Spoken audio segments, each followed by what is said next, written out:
Hey, what's going on? Everybody, we're back with Noah again from COMUNITYmade, and we're going to get into it. We'll try not to make this very long, but we were just getting ready to start looking at materials for the shoe. But I want Noah to tell you guys about this model, the Traction, how much it costs per hour to make it, and then we'll get into some of the materials that I'm going to pick for my own design. But Noah, can you tell everyone about this shoe and the production methods behind it? Perfect. Yeah, thanks, Chris. Basically, we design shoes that are more minimal in terms of the pattern pieces as you can see. And the reason for that is we're paying for American manufacturing instead of somewhere overseas where you're paying a lot less per hour for labor.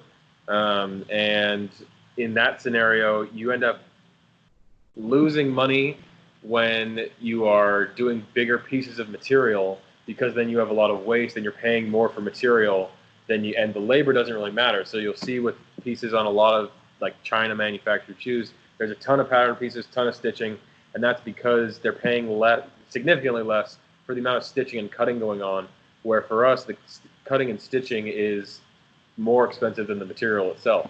Right. And so we end up with these single piece uppers on a lot of our shoes where it's not, this one isn't a single piece, but this entire area from front to back, there's a stitch on the heel here that is holding this one piece together. And then we have another couple pieces for the eye stay, we have a couple pieces for the tongue, and then we have a piece for the heel tab, and then we have this little accent piece on the midsole. But for the most part, our shoes are minimally patterned so that we can save on costs for American manufacturing. But still, we're paying $15 an hour at least for that. Wow. And that's at least what we're paying for, if especially with LA now moving towards 15 an hour for minimum wage. But this is labor at the end of the day. So $15 an hour, if that's minimum wage, a lot of these people have been making shoes for 30 plus years, and $15 an hour is much below what they're getting paid. A whole lot less than they should be getting paid. That's what, about $50 an hour for the service, for a bespoke service. Mm-hmm. Even in tailoring, when you're having a suit made, yeah, exactly. You're looking at an expense that goes from 50 and up, not 15. So that's really cheap. Like traditional China manufacturing, you're looking at like cents on the dollar per hour. Yes. Paid for labor. Compared to minimally for us, we're talking 15, and usually it's a lot more than that. Now I'm going to run away for 1 second just to prove a point. I'll be right back. Yeah.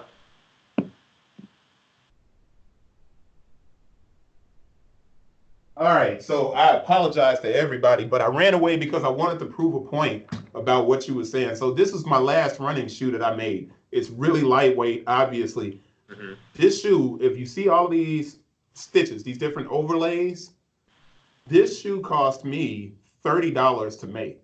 Yeah. Now, typically, had I did a run that was called a full case or 1,200 pair of one color at one time, this shoe would have only cost me about $18 to make. 18. In other words, this shoe, front to back, outsole, everything that you see for my brand, when I made this shoe, if I had made 1,200 pair, it would have cost me $18 a pair. Your shoe, 1 hour of labor, which I know for a fact, just to cut out the pattern for it, probably takes about 2 hours, 2 to 3 hours. Yeah, I mean, that's just the upper, not to mention the lasting and the assembly and all the other little things to get this finished product in front of you. So it varies obviously model to model for our shoes, but a lot of our shoes end up the lowest we've been able to get with American manufacturing is around $60 or $70 a pair. Yeah. And that's still that's more minimal than this. That's our hyper-minimalistic part of our line that is really tapping into designing for the element that we are producing in. Right. And it's been an interesting thing to explore, and it's working. And the designs end up being super minimal, which we like in this era of maximalism in shoes. We are tapping into something a little different, and that ended up being because we were designing for the space that we're producing in.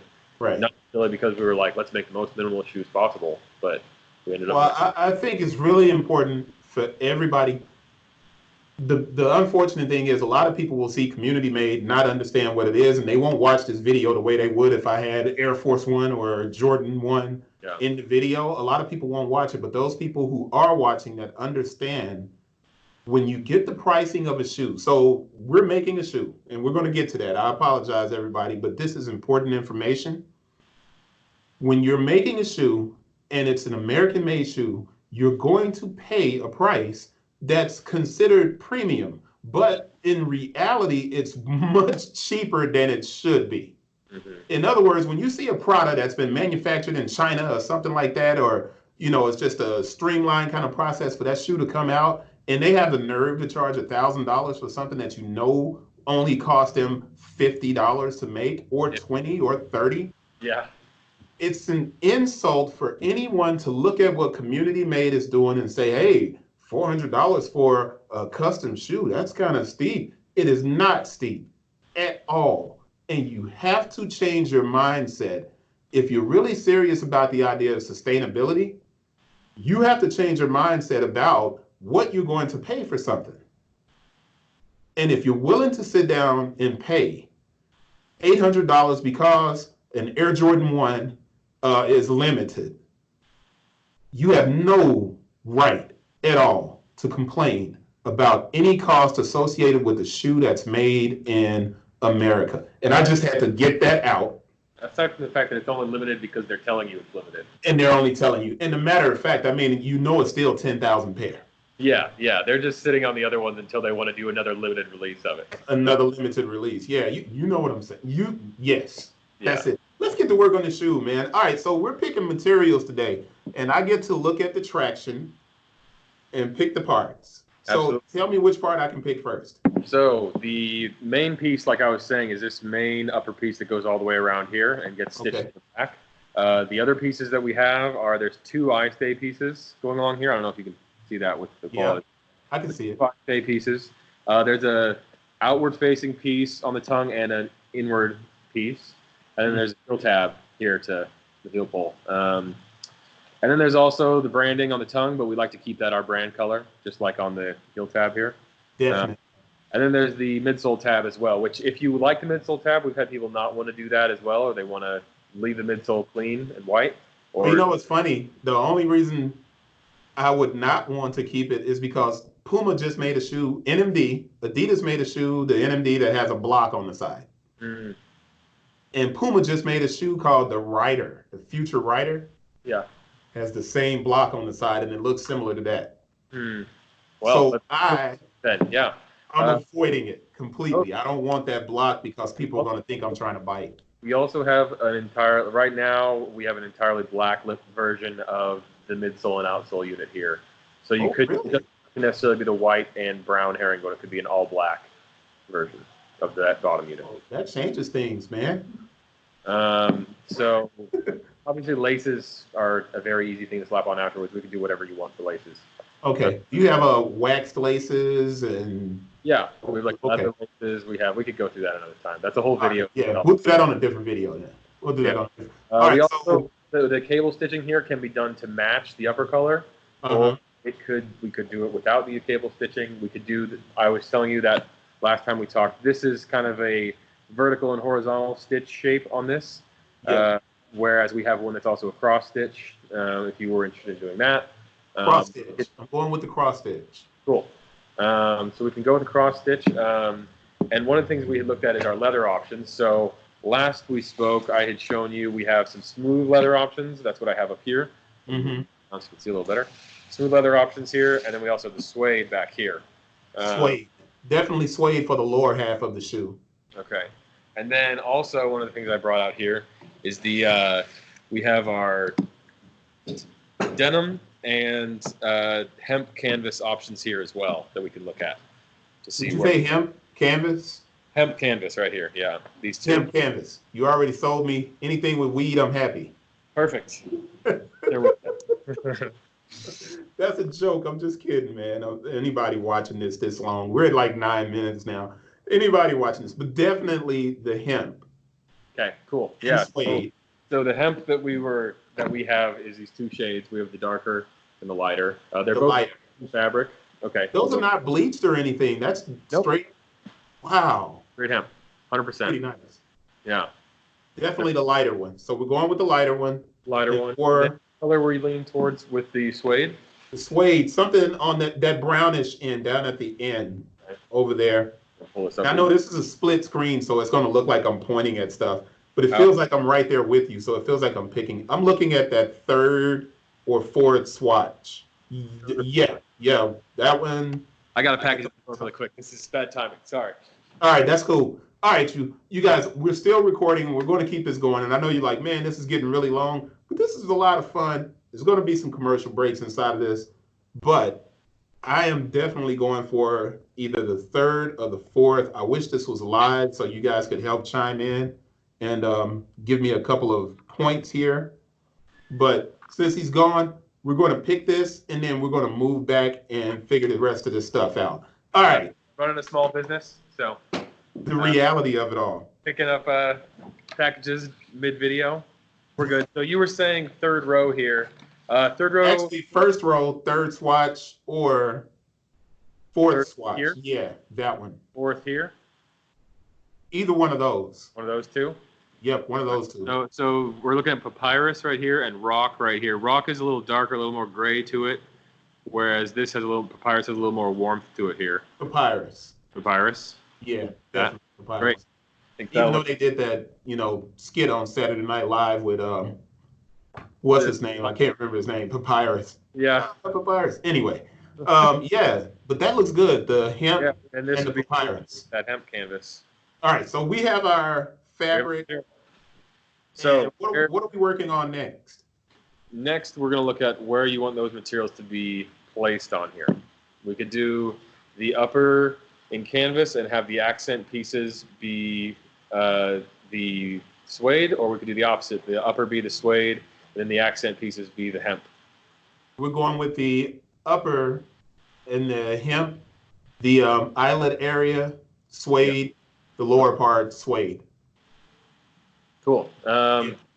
So we'll basically have this, the main upper hemp canvas. So like you're saying, then the accent pieces here. So the eye stay and the tongue and the heel tab we'll do in suede. Yeah, that sounds perfect. Yeah, great. We also, like I was saying, we have the other sole option. I think with the color you're leaning towards, this sole will probably work best. That's going to be the better option. I'm not doing a black with those light colors like that. That would look weird. That's a good call. That's a good call. Yeah. So that's good. Well, we fixed. We picked that. We got that out of the way. We did go over a whole lot longer than we thought. But anything you want to tell everybody? We're going to wrap this video up and then we'll move on to the next thing.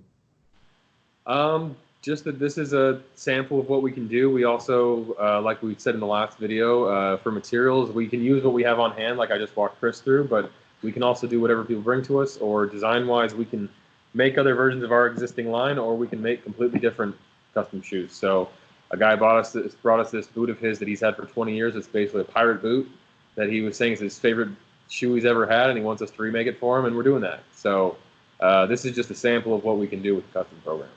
All right, that's awesome. The website is COMUNITymade.com. COMUNITymade.com. That's it for this video, guys. I know that got kind of long. What I'll do is break it down in the description by minute, and you'll be able to click on the minute, and it'll take you to each part of our conversation, so you don't have to sit through every part of this. Appreciate you, Noah. The next video coming up, we'll be working on what aspect of it? The production process? I'll send you a spec sheet and basically a mock-up of what the details we just went through. Okay. About getting that made, and then once you confirm how that looks, or you could also come back with like, oh, I want to change this or that. After that, we'll move forward with getting one of our guys to get started on cutting the upper, stitching it together, and then hand it off for lasting assembly. Sounds like a plan, man. I appreciate it. Thank you once again. And share this video. You guys out there that are looking at this, make sure you share this video and talk about this stuff, because it's very important work, man. When we talk sustainability, the reality is the moment something goes into production in China, the carbon footprint is started. So it gets bigger and bigger. The carbon footprint gets bigger and bigger as they warehouse those shoes over in China, as they take those shoes and put them in a freight, as they move that freight across the ocean, you get a bigger and bigger carbon footprint. So the idea that somebody's simply making something out of ocean plastic or grinded material and that's sustainability is a damn lie. So you have to really think about this stuff and be a lot more conscious about what you're wearing. That's it. It's 15 minutes. I'm wrapping it up, and I'll see you guys on the next one. Thanks, Chris.